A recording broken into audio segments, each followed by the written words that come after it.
Do you know that it's a good idea to save money? Say yes. Yes. But you know what? That's the problem. It's just a good idea. It's just a good idea that many of us just don't do. And I'll say myself personally, it took a long time, all through college. All through college, my dad told me to save money. He told me to save money.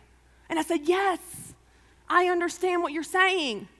And I did not do anything, right? Like and my behavior never changed. I understood that it was a good idea, and I didn't do a single thing about it. It never even occurred to me to have any extra to save as well because it was tied up in debt. But it never occurred to me that there was another way. It never occurred to me that I could save up and pay cash for things, like a car or a computer or college or anything like that.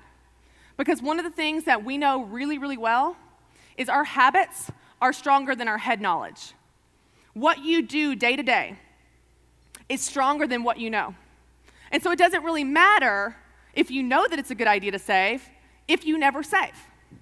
Because if your habit is to spend every dollar that comes in, then it doesn't matter what your thoughts are on saving because you're going to spend every dollar that comes in. If your next paycheck is going to be $5,000 and you think, great, that's $5,000 to spend, then you're never going to save. So you've got to change your ideas about it. And there's three things that you want to save for. You want to save for an emergency fund. If you don't have a fund of money just for emergencies like I talked about, then you want to save for that. We tell people to start with $1,000. And the reason is because that'll cover most small emergencies like a car or something like that comes up if you don't have any savings. So you want a $1,000 emergency fund. If you're familiar with Dave Ramsey and the baby steps, this is baby step number 1, a $1,000 emergency fund.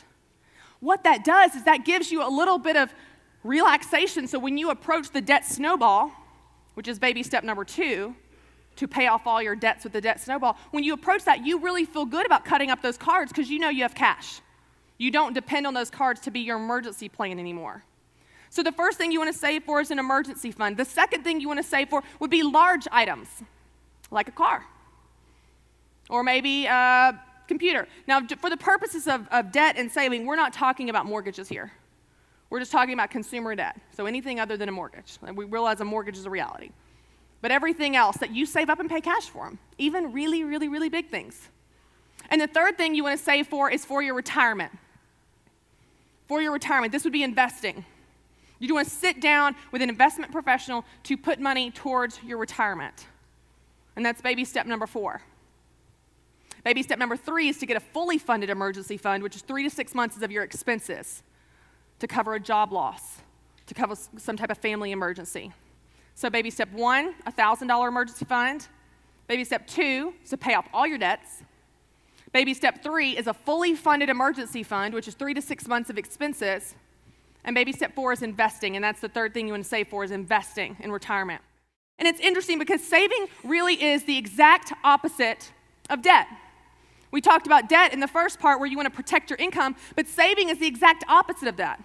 While debt steals your future, saving secures it with your retirement, with your emergency fund for things that may go wrong.